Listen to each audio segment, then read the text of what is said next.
نبيع دولتي ما نبيعش بلادي، خاطر يبيع البلاد وانت راجل.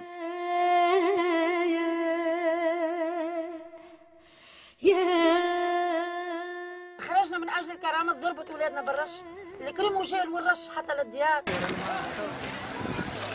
صحيح انا بابايا مشالي وتعوض لي، ما فما عباد عينيهم وبالحق فما عباد عينيهم ما عادش تعوض.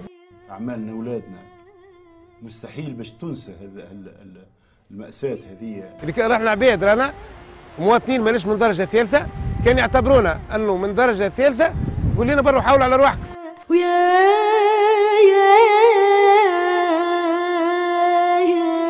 صار فيا معناتها واللي صار فينا الكل في سليانه ماناش ندمين عليه، على خاطر سليانه اغلى منا واغلى من عينيا واغلى من الدنيا الكل معناتها.